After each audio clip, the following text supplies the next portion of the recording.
Halloween. Forever.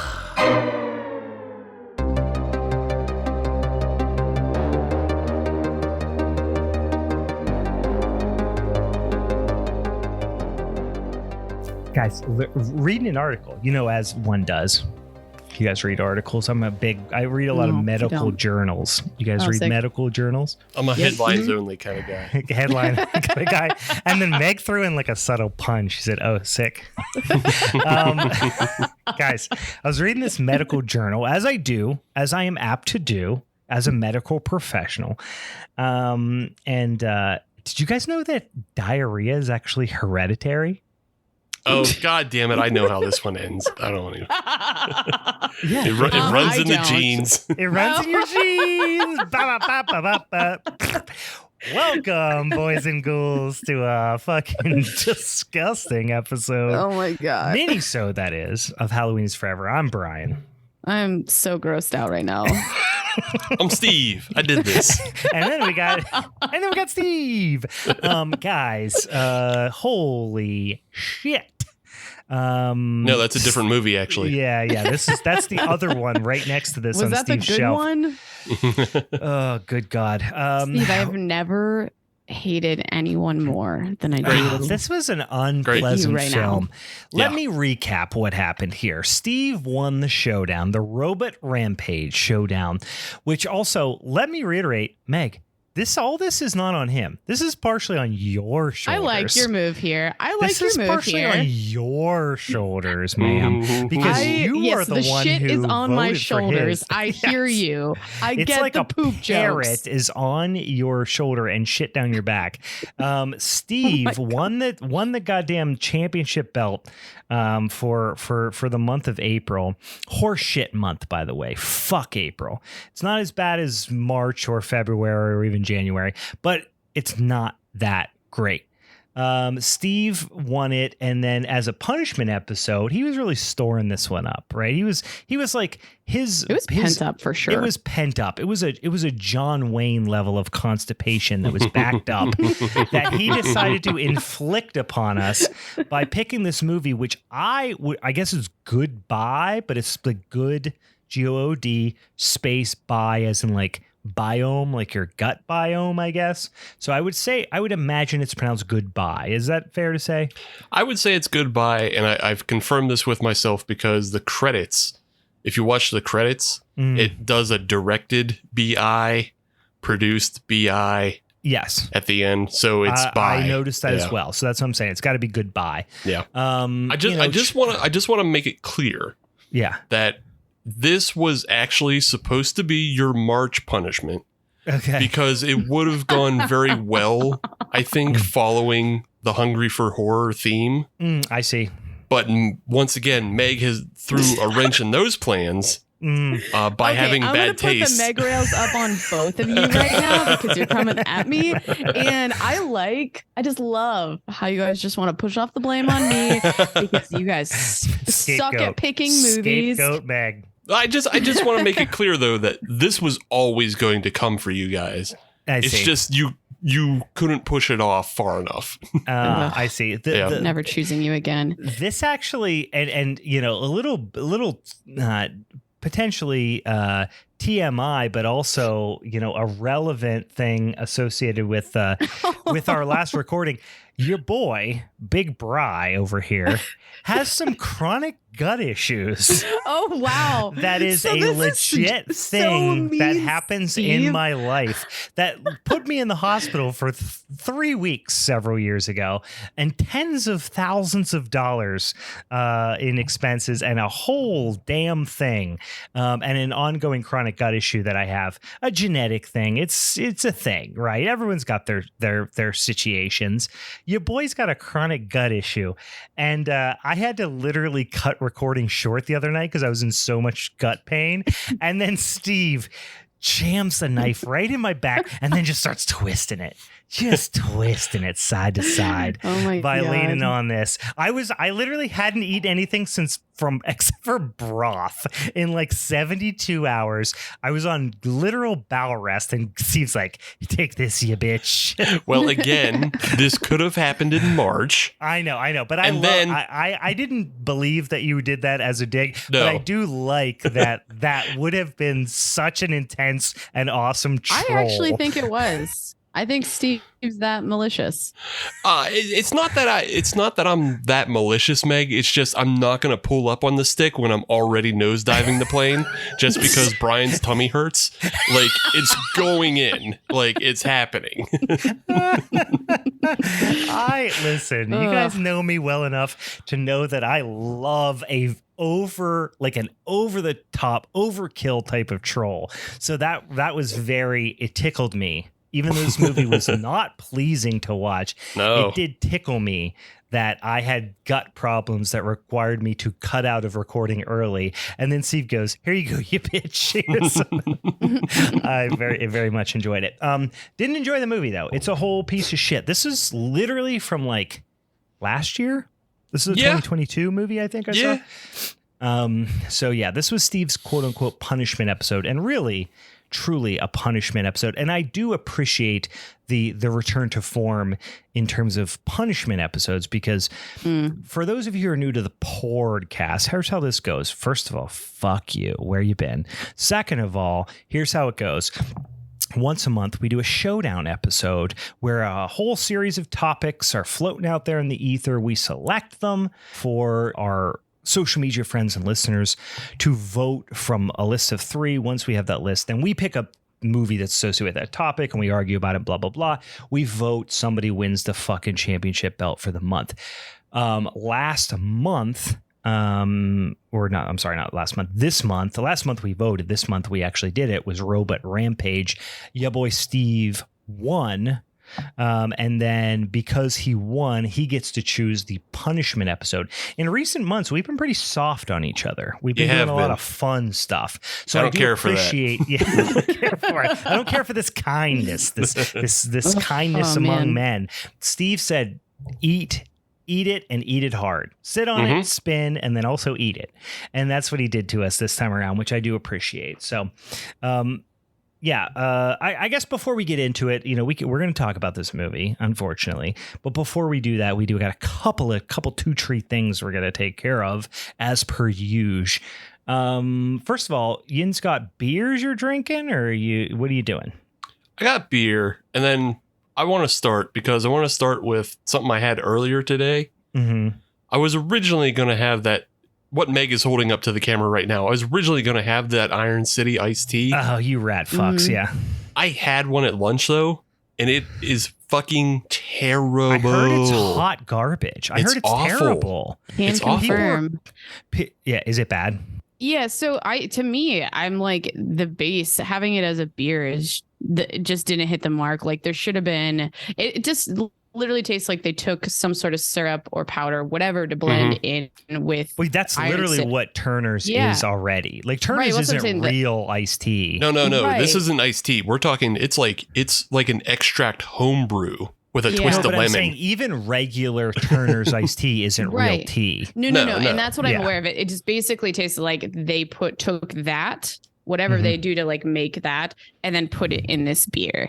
And versus like, I think potentially zhuzhing it up, or even just like trying to enhance some of the characters, because all I feel like I get is just like this sweetness that isn't really reminiscent perfectly of tea. Like, if the base was a little bit more bland, like a seltzer or something, I think it could have been better. But the other thing is that I feel like I've had like better tea related beers that are kind of doing this thing like Arnold Palmer's, but they're using seltzer as a base. You know what I mean? Yeah. Like, beer as a base is a tough move. And frankly, like, I have some nostalgia for Turner's just because, Yinzer, grown up Yinzer, you're gonna fuck around with some Turner's tea from time to time. And listen, I live in Marburger country, all right? So fuck you. But if you're a Turner fan, like, I agree. It's a nostalgic Yinzer thing. But really tying back into the thematics of the episode, once upon a time, your boy spent about 3 weeks in the hospital with some real serious gut issues, and, you know, all manner of things jabbing into him and surgery and all this stuff. And I didn't eat solid foods for 3 weeks. I was just on IV fluids. I couldn't even drink, actually. So once they started weaning me back onto actual foods and not just IV fluid and like ice to wet my weird, like emaciated lips, it was a couple of the things they started him off with was just like straight up beef bouillon in a fucking, or just chicken or beef broth and fucking Turner's tea and various Turner's orange drink and grape drink and all those like cafeteria type of things. And so for days, the only thing I could consume was that and like popsicles and broth. And so I will never drink Turner's tea again because of that, because all I taste is the hospital, when I have it. So like that's a me issue. I get it. Yeah, that's a trauma. Yeah, but holy shit. I can't deal with Turner's tea anymore, but Meg, I have heard it's not good, but hype around here has been monstrous over the last few, a week, 2 weeks, whenever since it's launched. Like, it's okay for us to admit that it's like not hitting the mark, but it's also so many okay people to admit that like Iron City Brewery is owned by like shit fucks. It's okay to say that too. Yeah. That's my move is like, got it. Yeah. Iron City is owned by like a mining magnet. Who's also a like fucking Trumper to the max. Like, fuck that noise. I don't care if that's your business. You're not here for politics. That's fine. But also fuck that dude. Everybody involved with this product should be embarrassed. Because it's just knowing some of the brewers that I'm just like, I know well, they should be embarrassed. I'm sorry. No, it's not their fault. Like, it's whatever. not their fault, do but your like thing. But like, you got to make a living. I get it. I'm not like down to like clown the fucking guy who runs the packaging line. Like that's probably a hard job, a thankless job. He or she probably doesn't get paid enough, and whatever. But also like kind of fuck Iron City. Yeah, but like Iron City should be embarrassed. Turner should be embarrassed for attaching their name to it. Yeah. People who enjoy it should be embarrassed because that means they're not getting their COVID boosters and they're still losing their sense of taste. Yeah, maybe that's what's the only really thing that I will say that I like this beer more than was this stupid fucking movie. I had to waste an hour. Oh yeah, sure. I would pour this beer into my eyes before I would watch this movie again. Yeah. Let's be clear. Yeah, that's fine. I'd butt chug it. Let's be real. Yeah. Get an enema with this beer. Yeah, so since I decided not to drink that, I also picked up a Bell's Big Hearted IPA. Oh, okay. Big Hearted, yeah. Big old malty boy, huh? Which is their 9.5% Imperial on IPA. This show. Yeah, not Big Hearted. Steve's not Big Hearted. You're Big Hearted. Little Grinch Hearted. Yeah, terrible Grinch Hearted. Yeah. Shriveled evil Grinch Hearted. What do you got, Meg? I got the hiccups, or else I would go. I'm just still like, I spent $20 on a fucking whatever pack of this. Oof. Oh wait, going Meg in the has gullet. it. What are you drinking? You're drinking Big Hearted. Sorry, I got all confused. Yeah, Steve's drinking the Big Hearted. I'm drinking this iced tea beer. Yeah, that's what we got. It says malt beverage. Any other Galensis? Yeah, that's what I'm saying. Is it? Have you poured into a glass? Is it weird for me to be curious about what color it is? I'm imagining it looks like dehydrated piss. I just don't know where my glassware is right now. Don't if you feel like you gotta make a run. I'm in my new John. Yeah. So how'd the move go? It was hot garbage. Yeah. I did it alone, and I didn't have a lot to move, but it was enough where I'm just like anxious as fuck. Okay, now everyone's getting into my personal life. Well, you should have told me to come and help you. Oh no, it's okay. I'm going to Europe next Monday. Like other people in the show will eventually find out because I won't be here for a little while. But like that with work and then moving all happening in the same fucking week. I woken up anxious as fuck. I'm like, can I start drinking now? Is this like an appropriate time to like shotgun a beer and just like get to work? But I'm all moved in and I have a bed, and I was telling Steve before we jumped on, priority, got a table, and that's about it. Got a table. Got a table. Got a bed. Table Meg. I like it. So yeah. Well, congratulations on your new abode, and I'm glad you christened it with such a piece of shit beverage. No, I did it with High Life, so that was a little better. Hey, now you're fucking talking my language. Yeah, champagne. Peace out, bitches. Now you're fucking. I just went like straight fucking New Jersey. Oh, now you're fucking you got it there. Now you're fucking cooking with gas. Just slipping into Danzig mode here. Danzig. Hey, now you're fucking cooking with gas. You're christening your new crib with the High Life. With a fucking High Life, living a High Life. You guys will appreciate this probably. Speaking of Danzig came up like a week ago with some friends. I was at a bonfire, and the question went around. He just walked into the circle. Yeah. Hey, nice fire. Hey, you guys get any fucking gabagool? Here's some kitty litter. They asked, how old do we think the Danzig, like, when will he die? And everyone said an age, and God. I said 69 because I think you do it out of spite. Yeah, it's a good answer. This came to my brain as soon as we were talking about it, because I think Typo Negative came up. I was like, Danzig's kind of like a poorly aged Peter Steele. I mean, he's not as tall, and his dick probably ain't as big. So no, Peter Steele had a hog on him, guaranteed. Well, I said poorly aged, so that means he got shorter, and his dick got a lot smaller. Sure, yeah, that's true. Nose and ears get bigger, yeah, all that. But like look wise, he kind of. I want to put my guess in now, though, but I want to say it's going to be 85. And there's going to be a period of assisted living Danzig. I was going to say he's going to live to roughly 138. That's a Misfits reference, you guys. The nurse, she keeps stealing my skull belt buckle. You bring me the medicine, I get it, but where's the gabagool? Danzig, I'm glad we brought back Danzig, you. guys. You know, God bless you. We needed it.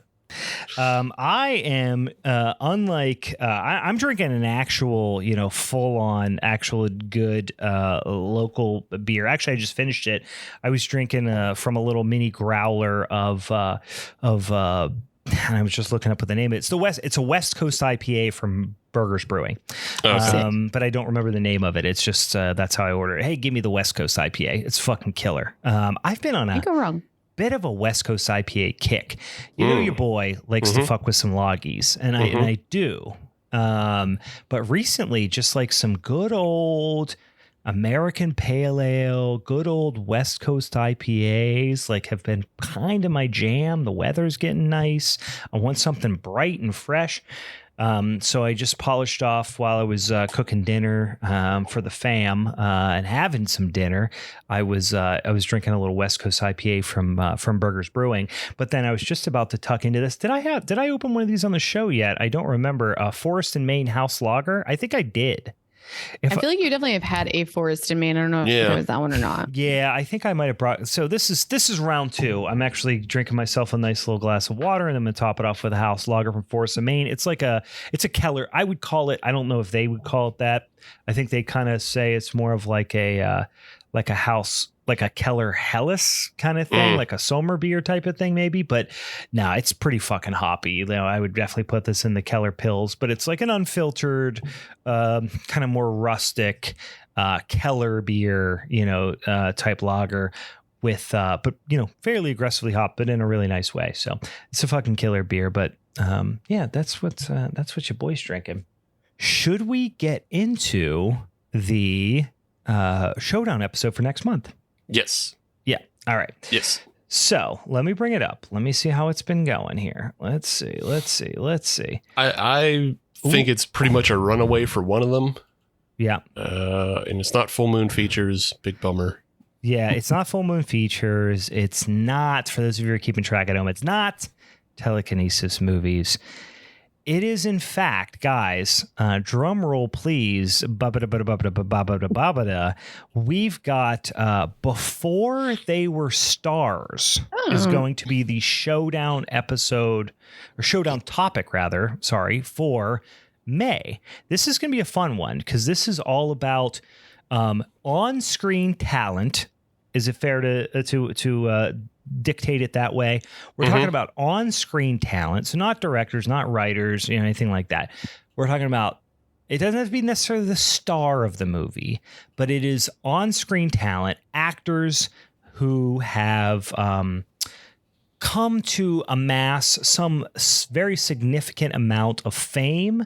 I'm not saying they necessarily have to be A-list actors, but I would say they need to be somebody who we would consider to be, a household name. If you said this person's name and somebody was like, who? You're probably not talking about the right person. Nope. We're I want to throw out too many examples because there might be ones we pick. But for clarity, on this one, it's that like you guys, we will be watching the original movie that they were in, correct? Yes, correct. Yeah. Correct. So the movie that maybe not their movie they were made famous for, probably not, in fact, and certainly not the movie they are most proud of, but probably the movie that maybe was either a film debut, screen debut, or perhaps just a movie that they did in the horror genre that happened before they became these big, well-known actors. So yeah, that is what we're looking for. I mean, listen, Jennifer Aniston in Leprechaun, right? Yep. George Clooney in Return to Horror High, right? I always say it wrong. Sure. Is that what it is? Return to Horror High? Is that the one he's in? I always get. I don't know. I always remember Return to the Killer Tomatoes. So. Oh, and that's the one I remember. An even better one. And, Kevin Bacon in Friday the 13th. Great example. Kevin Bacon in Friday the 13th. Those types of things where it's like, they were nobody when they were in these movies, or maybe they were coming up, but then soon thereafter, or maybe even far down the road, they became a big old fucking deal after that. So can I put up a Meg rail? I would appreciate it. I'll submit it, and then we can vote on it if we want to. But no Nightmare on Elm Street, the first one with Johnny Depp. Johnny Depp. I would agree with that. No Johnny Depp. And I actually was going to potentially suggest no Kevin Bacon either. Because we already did that movie. Yeah. Right. That's what I'm saying. So that maybe that goes without saying. Yeah. Because we did already do that movie. Then also no Corey Feldman with regards to part 4 of Friday the 13th. But, But he was already a big star by that point. I guess so, yeah. Because I mean, not a bit. You get what I'm saying. He was already known. People knew who he was before that movie. Yeah. I call bullshit on these Meg rails, but I'm gonna not fight this one. We already that we're calling them Meg rails, or that they. Oh no, like the movies that you chose. I was just like, I feel like those. But we've already done those movies. We can't do them again. Yeah, Kevin Bacon. We can't do that because you did that one. Okay. Yeah. That was your movie in the best of the Friday the 13th franchise. That was yours episode. And then also I do agree that we should maybe avoid the there was another one. What the hell was the other one you just said? Kevin Bacon. No, Kevin Bacon. And then I just said Friday the 13th part 4, which is another movie we already did. Corey Feldman. Yeah. Sorry. Yeah, and then another one that's another one that's off the table because we did it would be the first Halloween and Jamie Lee Curtis. Well, then these aren't Meg rails if we already did it, guys. Well, no, these aren't Meg rails. These are pre-established rules. The only Meg rail is no Nightmare on Elm Street. We're just giving examples. Yeah. The other ones are, of course we can't, if we have done the movie before, Friday the 13th would be an example of that. We can't do it because we've already done it. And then the Meg rail would be no Johnny Depp in Nightmare on Elm Street. Because that's the Jaws of this. Yeah. You understand what I'm saying? I get it.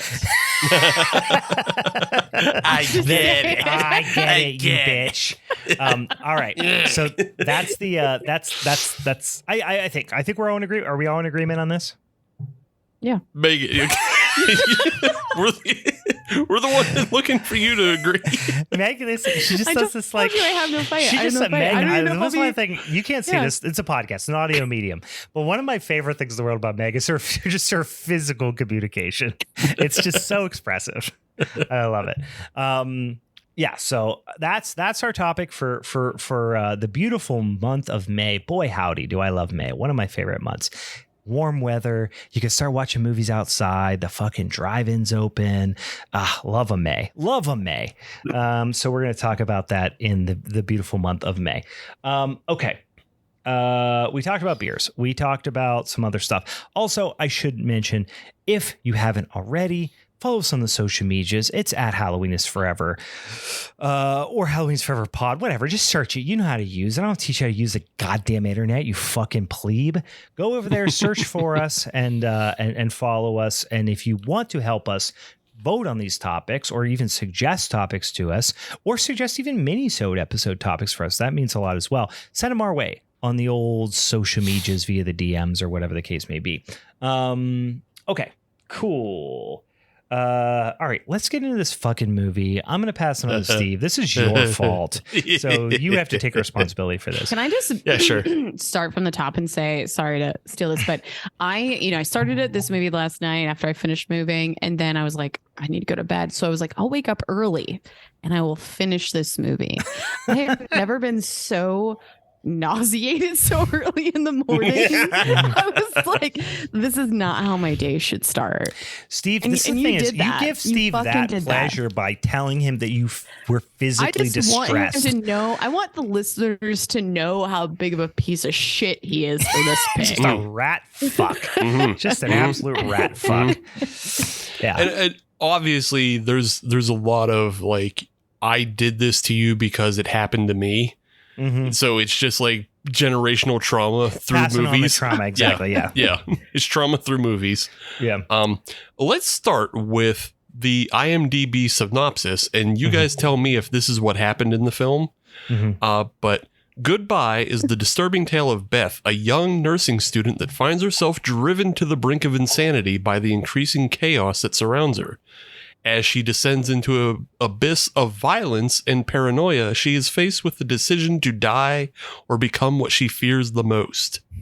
Yeah. Is that what happened? No, it's super not. That's the thing is I read that, before I watched, or it was actually, sometimes when there's a movie that like, honestly, full disclosure, when I'm getting tucked into a movie I don't give a fuck about, I will read the synopsis up front, not the whole plot, but I'll read like the IMDb plot synopsis just so I at least know what to expect, so I don't have to pay attention 100% to the first 32 minutes of complete trivial nonsense. And this told me next to nothing. And then when I watched it, I was like, was I looking at the right movie? Like that's not even a little bit what happens. I mean, yes, her name is that, and her name is Beth. I guess she's a nursing student. I don't even remember that. No, I mean, I know she's in school, but that part you can kind of tell she's around nurses. We get that towards the end. She's going to classes that are like focus that sound kind of nurse-like. Yeah, that's what I say. It's like she's in a science field. That's literally all I know. Yeah, she takes biology classes, and she has a friend who's a nurse.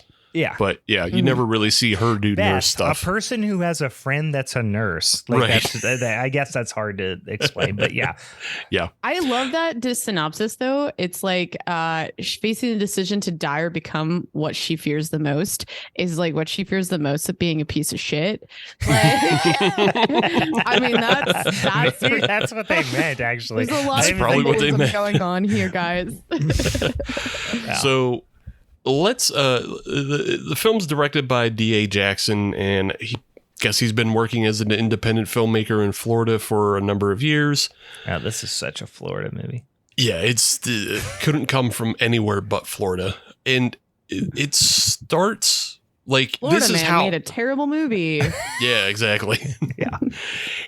It starts so innocuously, but I got sucked into it because the sound design and editing is so terrible. Oh my God. It's trash. The sound, I didn't take a lot of notes, but one thing I did note is the sound design is garbage. It's mixed incomprehensibly to the point like you can't hear people speaking over like the sounds of engines or the background noise, and like it's all peaked out. And I was like, oh fuck yes, we have a contender. I don't know what's going to happen in this movie, but I was like, this could be a good punishment movie because there are so many things wrong already. It's so hard to watch. Yeah. It is genuinely hard to watch. Probably would have been more interesting being a silent film. I feel like even some of the music that I listened to, I was like, these sound like knockoff Nickelback songs. Yeah. When I saw that it was made in 2022, I felt, and I don't experience this very often, I was aghast. I was like, this movie is profound to say. 2009 max. You're right. And then I saw 2022 and I was like, I literally clutched my pearls. No, people can't still be making movies like this. I want to make a point to say that this movie also looks like it had an Indiegogo, and I don't know. I want to see it made $205 out of the $15,000 it wanted. Sick. Oh no, that's a bad number. That's a low one. I'm That's looking not good. at it right now. Numbers. Six backers. I feel like at that point you should just. I've spent more at Target multiple times this month than this movie made on Indiegogo. That's rough. That actually just bummed me out even more, Meg, when you said it was 6 backers and not just one. Yeah. So it was like the dude and like 5 of his friends and family members. Yeah. Yeah, $205 split up by though. 6. He made a fucking movie. So I will always say, and I'm not even saying that tongue in cheek. We're being very hard early on. There actually is some redeeming qualities to this movie. I am going to say it right now that we've watched way worse on this show. Like not grosser. This movie is gross and unpleasant and disgusting, but we've watched worse movies. We've probably even talked about worse movies on the show. For sure, But one thing I will say, dude made a fucking movie. So yeah. Kudos. I think it's just this one's special because like you said, Brian, it's new. So it's like all the really old bad things that we know about is just like they've been around and everybody else knows about them. Right. I want people to know about new bad. This is the new bad. Steve likes that new bad. It's that new money bad. I already made a point to compare. Got a lot of money. got a lot of new bad though. New bad. I already made the comparison to like the music being knockoff Nickelback, but I feel like this movie is so much fun to make fun of, like a Nickelback or a Creed. Yeah, because you're like, so many things are not great. I mean, it should be more of a puddle of mud. Puddle of mud. Okay. Yeah, that was good. Yeah. So the film opens with the character Beth. She's like sitting on her bed, and then she's getting text from her mom, and like she's like a nervous person, and she has like bruises and abrasions across her face. And she gets like these texts from her mom about, oh, I hope you're doing okay. Don't stress yourself out too much. And then like she starts having kind of an anxiety attack when somebody starts knocking on her door. Right. And then when she opens the door, for whatever reason, we get the classic cat scare. Yeah. Well, everything. Like, it's fine. Yeah, it's fine. I feel like in those type of scares, you kind of have to get the jump too. And none of the times I've got the jump. Right. No, they were poorly executed, but I do appreciate the nod to like, we're going to do a cat scare. Yeah. Brian, what I love about what you're doing is that I feel like you're lying. No, he's not lying. I appreciate. So cat scare, like a cat jump scare, is a very, very, very super established trope in horror. Like to the point where it's been parodied over and over and over again. I'm not talking about that lying, but I'm talking about you like defending some of the things, being like, there's some good. Like you're just like, no. I'll tell you what the good is right off the bat, and I buried that. You're right. There's not much good, so that to say there's some good is like some is a strong word. It's the main actress who played Beth. Actually wasn't that bad. She wasn't. No, she's pretty good. She really leaned in hard. I give her a lot of credit for committing to an incredibly weird, rough, difficult role. And she really isn't bad. We have had actors in way higher budget movies that people actually know and like that were not nearly as good as she was. So that's basically what I meant. Yeah. Like she does well. And then like, it's also like by comparison, like everybody around her is terrible. Dog shit. So that's what I'm saying. Is like I don't want to shit on her because she's actually a good actor. Yeah. Let's get her name actually. Mara Williams. Like, well, there you go. Like she deserves a career. Yeah. She is good. She has worked her ass off. She committed to this. She is better than this movie deserves. Absolutely. And like, yeah, she deserves a career as like recompense for doing this movie. Yeah. So she's done. If she never did another movie, she paid her dues. Right. You know what I mean? Yeah. She like paid her dues. dues. You did it, girl, and you deserve a whole fucking career for this. Yeah. Back to the movie though. She gets attacked by the UPS man and he like stabs her with a knife and it's just like, it's a quick, confusing scene and it just ends and it goes back in time, which you learn. Yeah. Like you have to kind of figure it out. It's the weirdest editing. And there was like a lot of bad editing throughout this. Really, they make it hard to follow. But yeah, you go back in time and Beth is like in college and she is like suffering from anxiety from a previous attack that we don't see. She apparently was robbed in her home. Yeah. And so you see the way like she's withdrawn from society and she's withdrawn from like her friends, the two nurses who are just like the worst. Like they are the 2009 actresses. Yes, they are. They came right from 2009 Dimension film fucking straight to DVD release. They literally were hatched out of an egg in aisle 4 of Dollar General. Both of them. Fun fact, we'll go back to Mara real fast. I was looking at her IMDb and she doesn't really have a lot there, but she does do a podcast called Sisters Who Kill, true crime podcast on Black murderesses. Oh, all right. I listened to it. She, like I said, she is the shining star of this absolute turd. Yeah. Yeah. But yeah, she like you get a bunch of scenes, you know, with her and her friends withdrawing from her friends. There's a boyfriend that was involved at some point, like a real. I never wanted somebody to die more. He is like the in real life. I hope the actor does. No, just kidding. No. But seriously, he's so fucking bad. He is the like quintessential male feminist. In like quotes derogatory, like in parentheses derogatory, because he's just like annoying, has no awareness of himself. He has a puka shell necklace and like that classic. Stop there, puka shell. Yeah, done. You should have started there. We got it. Yeah, you got it. But like they have like some turmoil between them. Like obviously, you know, he hurt her in some way, but you're never really told in what way. He the bad guy. We know this. Typical. Yeah, he the bad guy, despite being like, you know, annoying and just like ugh. just a puke. Soft penis. Yeah. He's just just an annoying college puke is what he is. But. Yeah.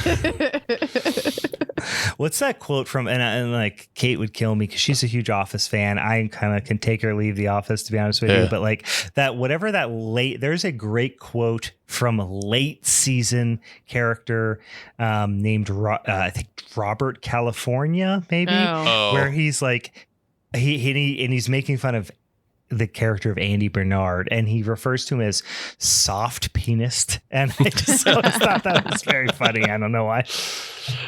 James Spader, James Spader, he's a fucking legend, obviously. Yeah, he rules. So, and then you get a scene between Beth and her therapist, and it's just like you have all these fucking scenes that are just like they're hard to listen to, they're hard to go through. The scene with the therapist is like, I think the only one that takes a break from having terribly mixed audio and you can actually hear them because like they're being quiet at the time. And there's not somebody like riding a lawnmower in the background. Right. Something. Yeah. There's no lawnmower. There's no like HVAC system on. There's no like anytime I hear an HVAC system, I'm like, oh yes, this is a bad movie. Because that's the other thing. So bad audio and bad editing are kind of the only ways to like pick out how movies are bad nowadays. Yeah, because cameras are so cheap. Yeah. Cameras are so cheap, and it's just like you can like make it look okay, but then that audio will always get you. Yeah, phones, you can shoot a whole movie on a phone; it'll look fine. But then microphones is expensive. Yeah, microphones expensive. Oh yeah. Oh.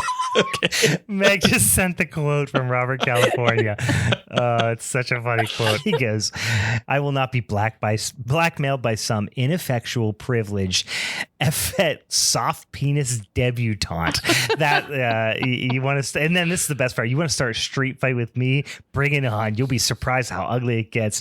You don't even know my real name. I'm the fucking Lizard King.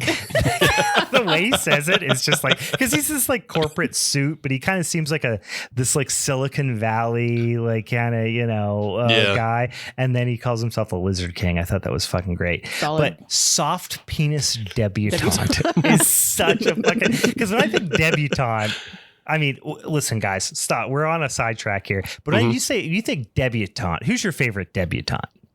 I mean, I can only think of what's her name that was also on The Office, the red-haired lady. Man, I don't know. Not Meredith, but if this person, they would be considered a debutante, but like the energy of a debutante. What's his Jason?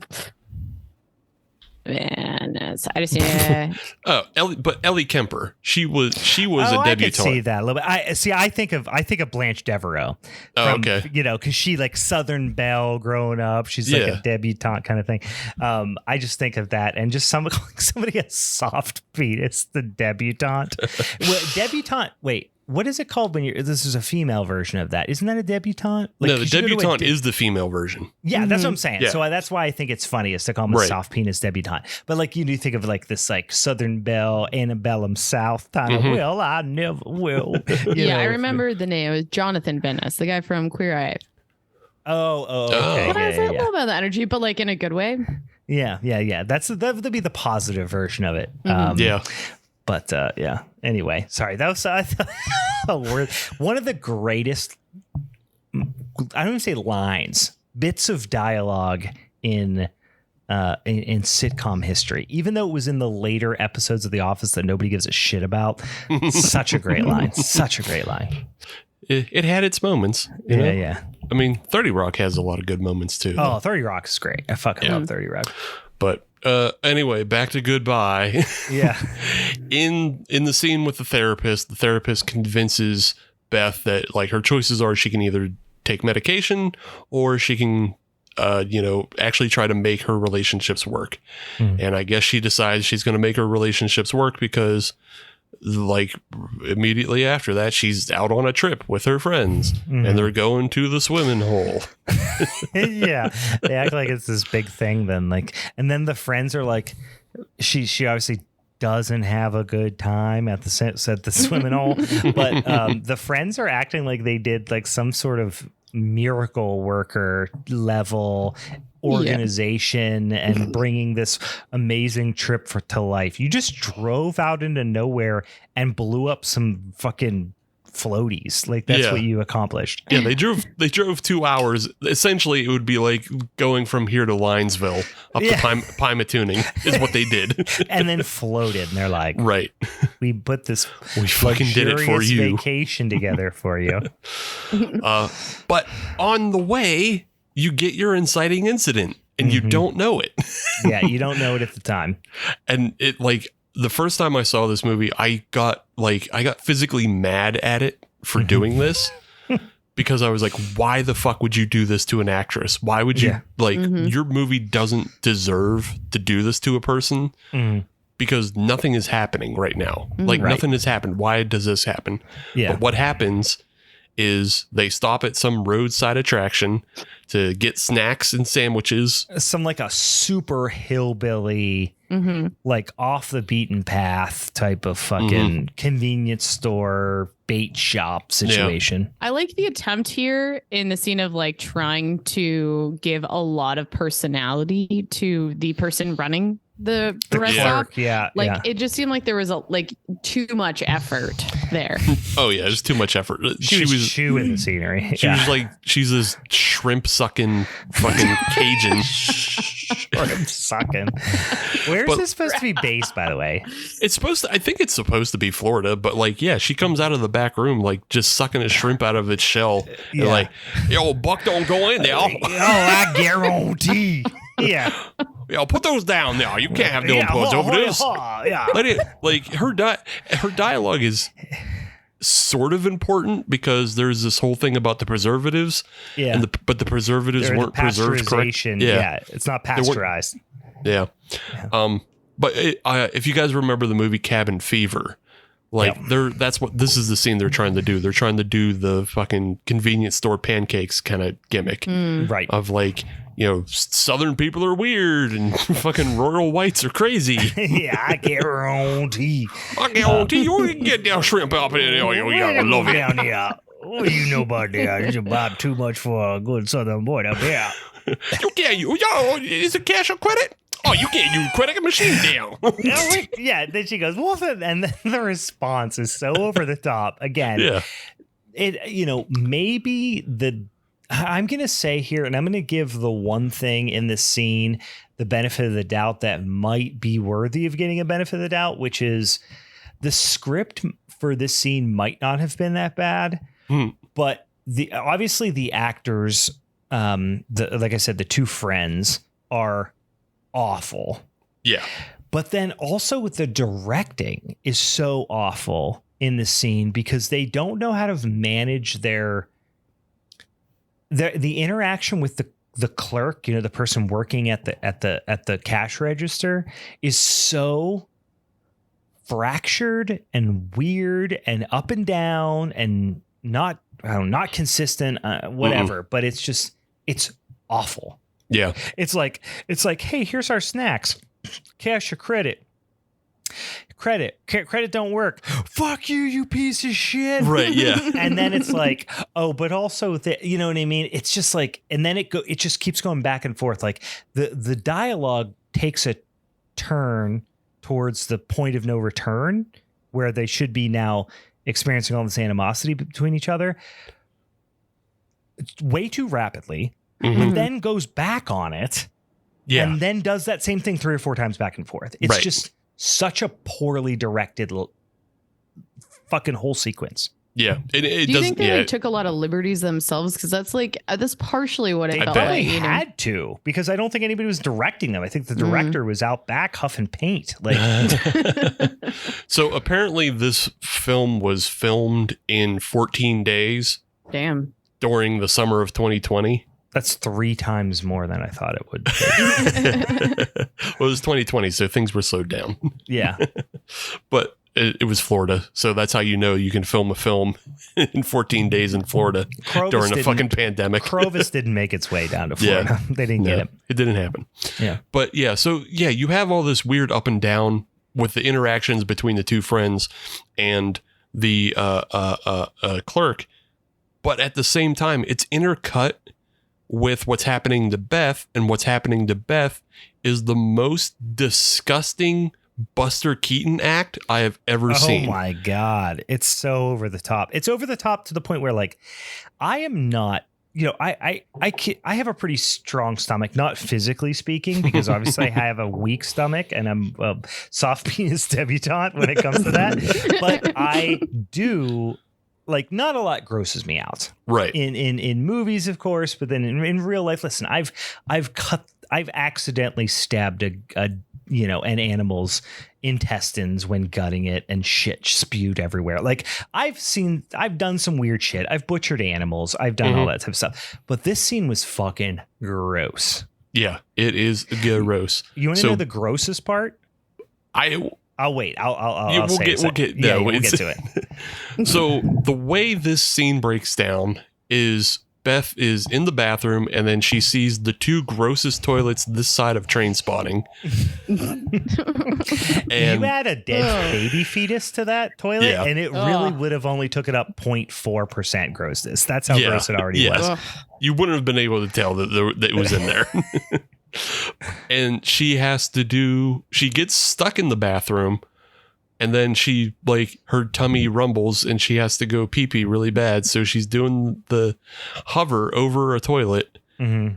And the whole time she's wearing flip flops in there. And I think we've all been there where we've had flip flops in a wet bathroom that just, they kind of slip around. It is far. She face right now. I like so concerned. I like how you're like, she had to go pee pee, but her tummy was grumbling, because if my tummy is grumbling, I know but that's what she does. I know. She grabs her tummy. Yeah, you're right. She was supposedly peeing because she is hovering. Yeah. No, I think she wanted to hover and shit. You think she was doing a hover shit? She was risking the bombardier splashback on that. Bold. I wouldn't. I don't know about that. If I was her in that situation, I just would have shit in the corner. Yeah, because it sink. Because it wouldn't have changed the aesthetic of the rest of the bathroom, so it doesn't matter. That's not what happens when you pee. I'm just saying. It's not what happens, but it's how she acted it. She grabbed her tummy and then ran into the stall. I think it's an editing thing. Honestly, or a directing thing. Didn't tell her to not. Or both. Yeah. I mean, they really, we've established that they're operating at a pretty low bar here. Yeah. But what happens while she's doing that is her foot slips into a really rank pile of doo-doo. And then she loses her balance and cracks her head. And then wakes up face covered in shit. Yeah. With a corn kernel on her lip. That's what sent me over. Yeah, they really nailed it. I hate reliving this right now, guys. It's who is this rat fuck who just directed this, by the way? D.A. Jackson. D.A. Jackson. He is the Herschel Gordon Lewis of scatological horror, because I want to see an image of this guy. Fucking gross. The corn kernel on the lip is so gross. Honestly, the part that grossed me out the most was and of course way worse things come along, but when I saw her like flip-flopped barefoot, and I'm not even like one of those weird guys, like I walk around barefoot all the time and whatever, like I don't mind, but to see a flip-flopped foot like slide into a huge pile of shit and then like the shit be under the foot between the flip, it was a gross scene. And come up over the top, yeah. Ugh. Over the top, fucking Sylvester Stallone level. I just feel like I just sent a video to one of my buddies the other day, which had a bunch of SpaghettiOs in a pair of Crocs, and then someone put their foot in it. It felt like that. This felt like that, but fecal I just imagine matter. They stinky SpaghettiOs. I wish they went over the top. Like, I think this movie could probably go so much further if they just were way more self-aware and just allowed themselves to like have fun with it. You can only expose, because obviously this movie is, the tongue is nowhere near the cheek in this movie. It is really, it is earnest, I think. Maybe you disagree. No, I don't disagree, but it's just like I'm more confused because up to this point, everything has been pretty like serious and dour and bland. But like I said, this whole sequence in the bathroom is fucking slapstick comedy. It is, but it's not played for laughs though. Not terribly. Played for like gross out. And it's like, I kept waiting for this movie because for the first 30 minutes, you don't know what's happening. You got no fucking idea. And it's played very straight and it's shot very dramatically and in a very dire frame. Everything. So like I really was waiting, like I had no idea where this movie was going. And then when all the shit stuff started happening, I was waiting for it to go, Greasy Strangler or I was waiting for it to go, just kind of slapstick with it and go in a weird direction, go Bad Milo with it, what I mean? Yeah. And it never does. Yeah, no, because after this scene, it goes right back to the dour and like super intense, serious anxiety fucking thriller. Because what happened, they resolve this issue with her in the poo-poo, and then They send. Can we stop? Because they don't really resolve it. She comes in, knocks on the doors, like, "What are you doing in there?" And she's like, "Having a bad time. Can you get my?"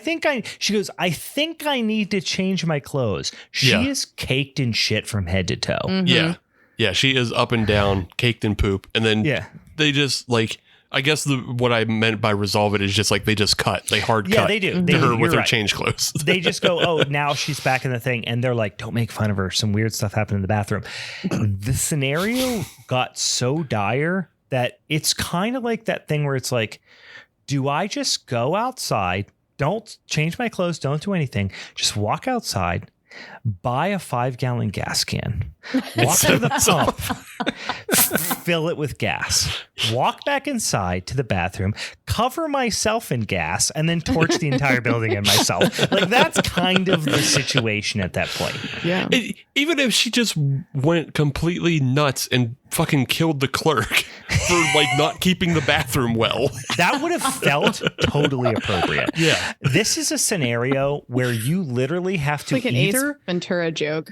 Yeah, you need to either self-immolate or you need to walk through a car wash. Yeah. There's only options you have. And they don't take either. Instead, they just go to the swimming hole. Well, they just go literally, "Oh, you're fine. You changed your clothes. Get in the car." Yeah. Where did you clean? You were still staying. It's like she's still staying. It's like you had to have. Yeah. Like, it's like you just swam in liquid doo-doo and you're just like, "Oh, I got myself cleaned up. Couple 2-tree wet wipes. I'm good to go." Back in the old SUV. There's a whole like hour and a half that was cut out of them like behind the store hosing her down. Yeah. Spraying her, going and getting old shrimp suckers fucking power washers. Yeah. Like, and treating her like the fucking vinyl siding. Like, that's all you can do in that situation. Yeah. It is baffling. But yeah, no, they go to the swimming hole. And then at the swimming hole, like, she gets accosted by a white guy, and you just assume, well, that's just Florida white people being Florida white people. And, but it is kind of an interesting interaction, and they don't explain it, but it essentially is like this dude who looks like he's a fucking extra on The Hills Have Eyes come rolling up, and or fucking he was like Hills Have Eyes mixed with fucking Gator, fucking Tiger King or some shit, you know, and they come up and he's like, "Hey, ma'am, you got the blah, blah, blah, blah, blah, blah." And then she's just like belching and she's obviously having some like tummy troubles. But I think they do a pretty good job. Like I said, they do a couple good things in this. And this is one of the scenes where I think they actually do a good job because you see this cat and you're like, "Ooh, stay clear of this motherfucker." But then he comes up and he's actually like, he's pretty nice, trying to be nice and helpful. But then it flips on a dime. And it's immediately like, "You fucking bitch, blah, blah, blah, blah, blah." You know what I mean? Right. So you get the idea. You start to pick up on what is happening a little bit, but I would argue maybe it's still a little too subtle because you know. Yeah, I'd say it's still too subtle at this point of what actually happened. But like they start like alluding to things because like they're also intercutting with like ants tearing apart a spider on a rock. Yeah, they keep doing that. And they do that multiple times. So I'm like, that never really makes sense. It's not applicable. Yeah, it's not applicable. It's just a creepy thing to show. Yeah, well, I think maybe what they were trying to do is think that like that's maybe what's grossing her out, and maybe they're trying to make it as kind of like a red herring, but it's like your concept is already vague enough at this point where you don't need to throw anybody off the scent. Right. Yeah, exactly. Yeah, you don't have to trick anybody because nobody really knows what's going on at this point. None of us are following you. Yeah, we're not with you yet, Chief. Yeah. So yeah, Beth has a bad time at the watering hole. Her friends are all fucking butthurt because she had a bad time and ruined their good time. Well, then all this happened. The friends are the worst. They're the worst friends in the fucking world. Like all that shit happened to her. She was obviously covered in shit. Something bad happened. There's a fucking gash on her head. You know, I don't know if we mentioned, but she slipped and fell into the shit. And she also like fucking blasted her brain off the toilet paper dispenser or something, in the bathroom. So she's like probably should have went to the hospital. But Right. instead they're like, no, we don't want to ruin our fantasy vacation at this fucking reservoir or whatever. So they show up there and they're like mad at her that she's not like down to fucking party. Yeah. I'm gonna create a new red herring for everything leading up to now, is that this is just everything is happening to her because she puts the toilet paper on underneath versus over. Yeah, this is all punishment for that. Yeah. She don't hang it right. That would have honestly made roughly as much sense as actually what the plot brought to fruition, you know. So they leave the watering hole, and then like I guess she just goes to sleep in the back of the car, because then she wakes up to her two bad friends fighting. They're full on screaming at each other, and like you can't hear anything. Again, the audio is just blown out. It's terrible. Yeah. You don't know what's going on. And then like they wreck as best they can, which is just pulling off onto the berm. Just kind of abruptly pulling over. Sorry. And then she was like so apologetic, like, I'm sorry I did that. Blah, blah. It's like, Well, then she even goes like, oh, boy, so dramatic. I'm still unsure what happened in this scene because, like you said, Steve, she wakes up and she hears them yelling at each other. And it's not just that they're yelling at each other. They're like really going for the jugular on each other. Yeah. Like, oh, you piece of shit, you know, blah, blah, blah, blah, blah. And then they start like They go after saying Beth, awful too. things about Beth. Right. And then I think the idea is that we haven't got to the big reveal yet, but they don't really understand what they're saying. Right.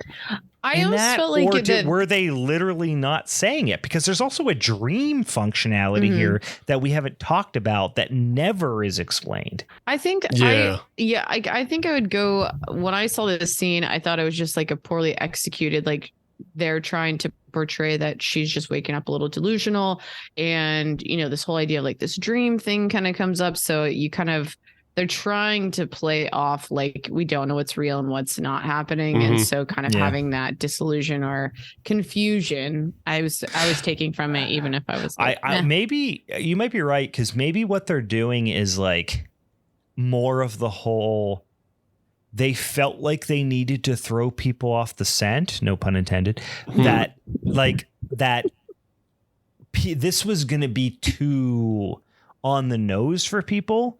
And so they had to interject some confusion. Yeah. But then the way it ended up coming out in the wash is that there was already so much confusion that this just diluted things even further. Yeah. They tried to play the unreliable narrator of like, is she dreaming? Is she just paranoid? Is she just delusional?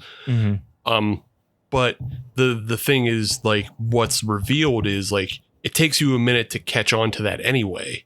Right. Like surprisingly, I wasn't ahead of the film, you know, until. No, same. I didn't feel like I was, you know, until like close to the end. And then I knew what the ending was going to be.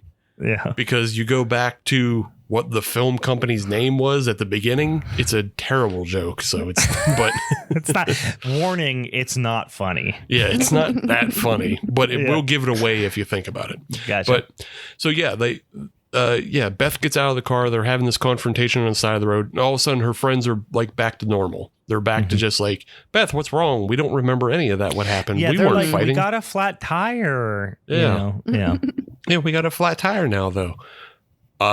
Biker guy from Watering Hole shows back up, and he's like, hey, ladies, you need some help? I'll give you help. And then like he's back to being like cool guy. So like he's not being a shitheel like he was. Right. He like is working on their car, and then just like comes back in contact with Beth, and he's like, hey, weren't you that girl from fucking Watering Hole? And then he turns right back into an asshole and like physically attacks her now. Yeah, like dives into the car at her. Yeah. And like she's being physically attacked, and like she gives him the laziest thump on the leg with a tire iron. Like, it's obvious that they couldn't get a prop tire iron, so she had to hold a real one. Yeah. And like, you can't hit an actor with a real tire iron. Right.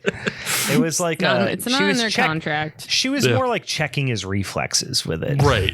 Yeah. So she gives him a little love tap with the tire iron. He stumbles back into traffic and is run over. And I'll give this movie props for like the gore and effects. They're some not of them. Yeah. But some of them are so fucking bad. Some of the CGI stuff. Yeah. CGI blood splatter, there's CGI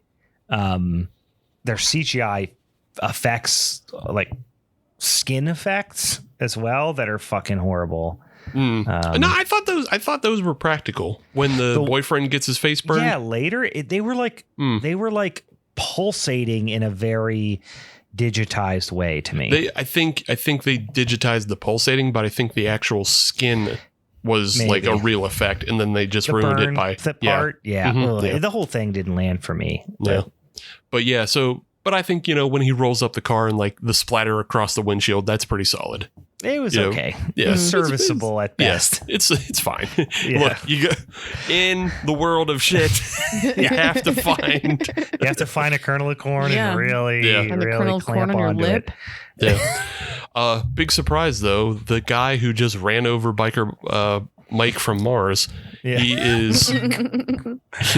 It's the soft penis debutante. Yeah, he came back. He just got back from the ball. He drank his fill of punch, and his belly was upset. And he came back, and he's got his fucking man bun, and he's being a douche again. They do kind of resolve that in a way that makes sense, but also it just feels like we only have so many actors. Yeah, it was like I mean, and also it's like, I guess who would they have brought back, but like god awful acting. This kid fucking stinks on ice. Yeah, just terrible. Moving forward, Beth is like still suffering tummy troubles. She's got tummy troubles all the time. Yeah, really, it gets I mean, like I said, the movie is boring at a lot of parts, but this whole shtick, just like I said, she's really trying to make it interesting, but it's like you can only see her grunting and doubling over so many times. I will admit that there was at times that it hit home for me just because I have been there so many times. But holy moly, it's just like after a while, it's like, we get it. Your stomach hurts. Yeah. And she's back in class for a bit, and then like nothing happens in class, which is kind of weird. I just feel like in the classes, sorry to interrupt here, but like I just like in all the classes they try to drop like hints on like what could be happening. Like I don't know, it felt like this like weird. That's when it really started to come together. Yeah, but it's at the same time it just felt so forced in such a way of like, all right, we understand this movie doesn't make sense, so we're just going to read you the actual script, but we're going to play it off like it's just a teacher. Yeah, there was the one where like the female teacher was essentially explaining the movie. Yeah. And like that's kind of where we're at right now. Like she's the female teacher is explaining your gut is your second mind, and all that kind of stuff. And we had previous scenes with another teacher about like you are what you eat, and like this is where we can finally start to put it together that somehow something that Beth ate, and we can assume it's the poo-poo from earlier, has now like multiplied as a bacteria in her gut biome, and all her burping and farting is making people crazy. Yeah. It basically, and the way she explains it is like essentially this gut biome, which the whole thing just basic. Listen, I'm not a biologist. Yeah, it does. But also the biology of it doesn't, even on the very surface level type of understanding of it, is still contradictory. Because the whole idea here, right, is that, and she even explains it as such, is whenever she burps or farts or whatever, her gut biome becomes airborne, right? It becomes spore. forming It in just some felt like capacity. it was some sort of weird, like derivative, like we could derive like a zombie film out of this. Oh yeah, like it's but like with or more like The Happening. You know, our boy M. Night Shyamalan's The Happening, if you saw that. But instead of it coming from trees, it's coming from her guts. Right. And instead of it making you want to kill yourself, it makes you want to kill her, which is really the part that I have the biggest issue with. Because one, if you burp and like when she was near the fucking watering hole there where they were floating and she belches, I think the idea is that whatever this airborne spore forming bacteria that's in her gut is traveling back up her esophagus and spewing out in the air and then getting in his brain and having some physical effect that quickly. We can go the wayside, completely on all that. Like we can give that all a get out of jail free card. The question for me that is so confusing is why would a gut biome that works well enough within your body to survive the pH of your body and the body temperature and all that sort of thing also suggest to people that they should kill you? You know what I mean? Yeah. So it's supposed to be a biome of some sort. It's supposed to be some part of this, like, a flora and fauna that lives naturally within your gut. Mm-hmm. But in fact, it is acting more as a parasite. Right. Mm-hmm. Yeah. Yep. Yeah. It doesn't make any sense biologically because it's nothing I've ever heard of. And it, again, like, why would they attack her? And also why, once they're infected, do they lose why do they lose it? You know what I'm saying? Like if you can say like, okay, it's in her gut biome. Mm-hmm. And that means like it's not necessarily going into her other systems, maybe. But then once other people have smelled and gotten a sense of what she's aspirated, it's gone into their lungs and their blood system because like the lungs are directly attached to the blood system. So it goes circulating throughout the entire body into the brain. And it maybe becomes it's like taking a whippet. You might be right. That's a good one. just a little whippet, because like it almost feels like they're trying to make it work like pheromones. Yes, that's a better way of putting it. They're trying to make it work like some sort of airborne thing like pheromones. Yeah. So it just doesn't. I don't know. It doesn't make a whole lot of sense. It's an original enough idea, I think. But it's not executed well. No, it's original enough idea to like, okay, fine, make a movie, but don't pretend it's good. Right, yeah. Mm-hmm. I just wish that there was a whoever smelt it dealt it joke. I'm sorry, let's make a shit joke. Yes, yes, as whoever smelt it dealt it. That should be the title of the movie, actually, if you really think about it. Yeah, this is back to Meg's like, they shouldn't have taken it so seriously. Mm-hmm. Like a trauma film would work on this premise. That's what I'm saying. A bad Milo approach to this. Mm-hmm. You know what I mean? Obviously, they didn't have anyone even half as funny or talented as Ken Marino, but it would have made it all so much more believable, and I probably wouldn't have been grossed out as much because I'd be like, okay, I still would have been like gag a little bit, but I probably would have enjoyed. Yeah, up to this point. Yeah, I mean, like, if you're playing it for laughs, it's not as bad. But, like, when they play it for serious, like, the one thing you don't want to imagine is, like, oh, this is all tied to that poop scene? God damn it. Damn it. I tried to pretend that didn't happen. Yeah, damn it. I just tried to block that out and, like, remove it from the rest of the film. But now, apparently, it's actually the crux of the film, the poop scene. Right. And then... So, like, it goes on, and, like, she's out on the streets, and she's, like, getting attacked by people at pharmacies, and, like, cops are shooting at her. And I guess that was my ultimate point is, like, why would a bacteria who is using you as its, you are its host. You are you are its environment in which it is chosen to thrive. Yeah, it wouldn't try to destroy it. Dead. Yeah. The only thing you can, like... try to rationalize is that it's actually their immune systems fighting back. but like I don't know anybody's immune system that is like made them rage out.